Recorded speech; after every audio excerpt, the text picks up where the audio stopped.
even balance that we can agree upon. The reason why I'm against illegal immigration because of the first word before immigration, illegal, Mm-hmm. right? There's a process. If you go to any other state, you have to have a passport. Any other country, you have to have a passport. There's barriers set up, and these are not set up to be racist or any. These are systems in place, no different than what we have law enforcement in communities. And essentially, the foundation of it is to protect the community, to be a deterrent, to be a presence, to be helpful and be of service. And so, as a leader, as the next governor of California, that's what I intend to do. I got a few more little wingers for you. I'm gonna try to keep it light on you, but man, I'm stimulated, right? Yeah. Um, I had an interesting experience last week in Las Vegas. I'm in my 50s, and as a kid growing up, are you in Pasadena? Yes, sir. Yeah, as a kid growing up, I was in Laverne in the Pomona area, and there was a fair amount of racism in the late 70s, early 80s, and I saw some of that. My dad was an LA County sheriff, and he had a bias. But as I became a young adult, to me, racism disappeared. We had friends of all colors and backgrounds. Matter of fact, my first wife was a Hispanic. Didn't go over very well with the early family members, but racism disappeared from my life Right. until probably 8 years ago, and all of a Yeah. sudden it's back. And I thought, I don't get this, and I'm not saying racism doesn't exist, by the way. Right. But the sad situation that I encountered last week was my children don't understand what racism is because we don't have colors in our family, right? And they see everybody as individuals and people, and color doesn't matter to them, right? We lived in Upland before we moved to Montana a year and a half ago. So Montana, by the way, there isn't a lot of color up here. Um, Okay. which is, it is what it is. But we went to Right. Las Vegas, and my kids, because of what they saw on the news in the last couple of years, starts pointing out, geez, Daddy, there's a lot of Hispanics here. Geez, Daddy, there's a lot of black people here. And all of a sudden, they became relevant. Like color became relevant to them, and to me, that was the saddest thing because it shouldn't exist, right? They're just people, but Right. they've been programmed a bit from the media, and it's so sad. And I'm just wondering, how do we combat racism that is now seemingly coming back in some of these states that it didn't exist? Well, there's two ways to look at it. One of them is that I remember Morgan Freeman making a statement before. And one of them is just stop talking about Yeah, it. That's one of the ways that you can stop talking about it, stop acknowledging it. Um, but the other aspect of it is just understanding your parallel, your perspective is it's yours, and that's not the reality for other people. There are other people that I know they absolutely see color, but they're not racist. right. They still love people. They like to identify as Hispanic. Mm-hmm. They like their heritage, the culture that helps them identify their history. They like to identify as Black, African American, we come from Africa, or the history or whatever. So some of those labels give people a context of history so they don't feel like they're just in limbo. Mm-hmm. But in totality, we are all human and we respect each other from that perspective, and it's coming from a loving place. But yeah, one of the things I just stop talking about it. We know it's on life support. We know that there are certain things and mechanisms and triggers in place to try to pin us up against each other, which is did, for sure in the past. But I just think it comes for better messengers like yourself using your platform to be able to discuss it in a civil way, so people can actually tangibly hear or see it talked about in a way where it doesn't matter, right? The color of your skin does not matter at all in regards to my interaction with you. If you're a good person, you have good character, you have good morals and values, we get along, you make me laugh, or I make you laugh. Honestly, those are all the foundations of what truly matters when it comes to interacting with human beings. From having a marketing background, I understand the opposites of what a lot of politicians do. I understand the optics of what a lot of programming in Hollywood does as well. And those things are put all in place, all to control and to give us directives towards each other. Now, now let's add this conversation to the whole mask thing. Now we're dealing with the crisis of mask or no mask. Yeah. And psychologically, we absolutely feel a certain way about a person who wears the mask, and vice versa. We absolutely feel a certain way about a person who doesn't wear a mask.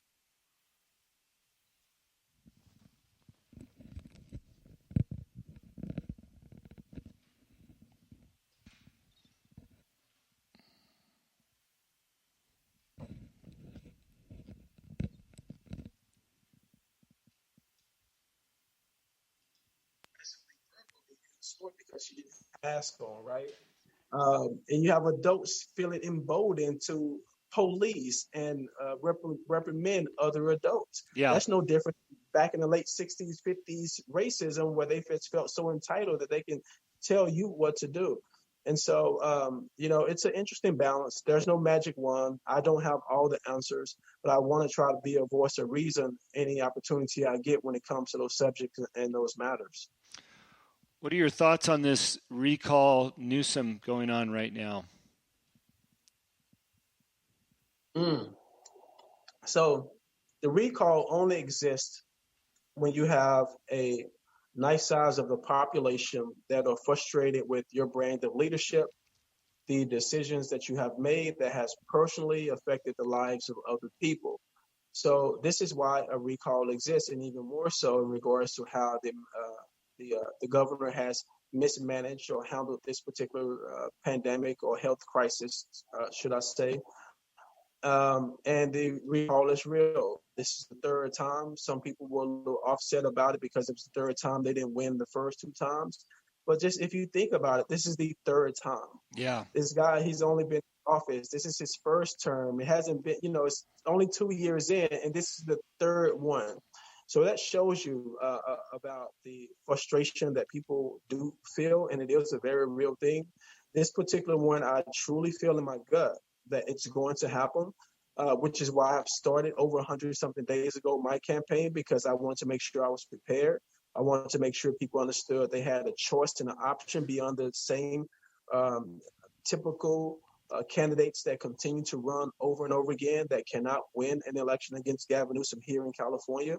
And so I didn't see the change that I wanted, so I became the change. But the recall it's real. One of the head organizers is Mike Netter. They're doing an amazing job. They're looking to raise funds to get more signatures signed, to get more organizers, to get more volunteers. So it's a real thing. And if it happens, just so your audience can know, there was an extension from the November 17th deadline now to March 17th. But anywhere in between that time, if they acquire the 1.4 million signatures that they need, there will be a special election put on the ballot. Once that happens, all the different candidates you'll see, jumping into the race. It may be 100 candidates just for show. Who knows, right? But whoever wins that special election will be the next governor of California. But ideally, if we only had until November 17th and we got the amount of signatures needed, there would have been a special election in January. I would have won that special election in January, or I will whenever we run it anyway. And then in April, I would have been sworn in on the Bible as the 41st governor of California in April 2021 versus in 2022, which is when the real election is if we don't recall Gavin Newsom. Back in the day when I was the vice president of marketing for Ketel One Vodka, running across the country, the owner of the company, his name was Carl Nolet Jr., and when he started the business in the United States, he was very proud of the fact that he went literally door to door, right? He knocked on every door to sell his product. And it's one thing to say that, but when I found myself in upstate New York in the smallest town where nobody's at, and I go into the bar and they have Ketel One and I meet the owner, he goes, "Oh yeah, I met the owner of Ketel One 10 years ago, and he took my daughter out for dinner, because he was single at the time, whatever." And like, wow, this man really did hit the pavement. And right. What's interesting about you, to compliment you, is when I bring your name up or I say something about you, people go, "Oh yeah, I went to his fundraiser," or "Oh yeah, I'm having a fundraiser," or "Oh, you are out there, my friend." People that I have no idea have any aspirations for politics, even getting, knowing about them, are saying they've met you. You're covering a lot of ground. I don't want to ask you what your ground tactic is, but how do you do it? I mean, you are literally, like you said, up and down the state. Well, one of the things is, one of them, I'm just fired up. I started out being a pissed off parent. My wife's business has been shut down since March as well. So this is something that's personal to me. Mm-hmm. But at the same time, having empathy for our entire state and the other families and small businesses also, and not seeing them have a true advocate and a warrior out there. So I became the individual, and God has just used me as a vessel and a message to hopefully inspire so many other people to see what we're doing. But also made an assessment. As I said, I started out with a very highly funded political campaign. So behind the scenes, I understood strategy. I understand how to make assessments, and I understand how to run an effective campaign. What I realized very early of looking at the winners in the past and also the losers in the past, and adding the good attributes that I can use to my campaign, is I realized that these candidates in the past have been lazy. They haven't put in the work. They said that they wanted to win, but they really didn't go out there and work. So I figured out that they think that a political campaign means a yard sign and a billboard. And so with me understanding that and being a first-time candidate, people and I have to earn your trust, your support, and ultimately your vote. I have to do 10 times more of what they did, because these people thought because they had the money, they can just earn everybody's vote. I want to raise the money, but I also want to still earn it tangibly and have those moments that we create. We took our tour bus out on the road, and we stopped at random towns, and we have these adult big wheels, and we would just challenge someone to a big wheel race on adult big wheels, and people were just so blown away because, wait a minute, I've heard of you. Wait a minute, you here? Like, they're so amazed that I'm showing up to these towns, and I'm so amazed that they're amazed that I showed up, because I thought in my mind, from looking at the optics and TV shows, this is what political candidates are supposed to do. But what I'm finding out when I go to all these rural towns and these farming communities and agriculture, or even just locally, these candidates are not putting boots on ground. They're keeping it on social media. They're doing it digitally. We had a candidate that spent over $19 million and only has 7,000 followers on Instagram. Wow. How is that possible? We started 100 and something days ago, and we have over 160,000 followers on Instagram and over 150,000 someone on Facebook. And this is 100 days ago with nowhere near $19 million, right? So my game plan and strategy was to be authentic and be real. From having a music background, I know street teams and street promotions, right? Guerrilla marketing, getting out there, touching the people, leaving lasting memories, like you said. You can have a random conversation and someone can say, oh, I've heard of his campaign, or I've seen someone with his shirt, or I've seen someone have an experience with him, or we raced him on his adult big wheels before, Yeah. So, we're just from a refreshing way, man. We don't want to be just like this tight robotic suit guy, because I'm not that guy. I want to offer us an alternative. If we truly are frustrated with our state and the way things are ran, we have to get out of the conceptual box of, we need the guy with the master's degree, or we need the guy who's created a company that's worth $400 million. They got it all figured out. Well, in hindsight, they really don't, because it starts with leadership. And the way I get excited about a person who's super successful is about the other people that they've empowered that are super successful around them. That's when I get inspired, not by just the individual about what they specifically have done, because I can tell you a story from my brand Majorpreneur and me going out publicly speaking and having these private sessions with people. I pour into people from an empowerment position, right? Because even with conservatism, we're the guys who want to give you the $100. We were the guys who want to help you or show you how to make the $100. Versus Democrats and their policies, they want to actually just give you the $100. Yeah. If I just give you the $100, then you don't know how I made it. You don't know how to make it. You're just going to be dependent upon that $100 again the next month or the next time. Versus if I show you how to fish, you can fish for the rest of your life.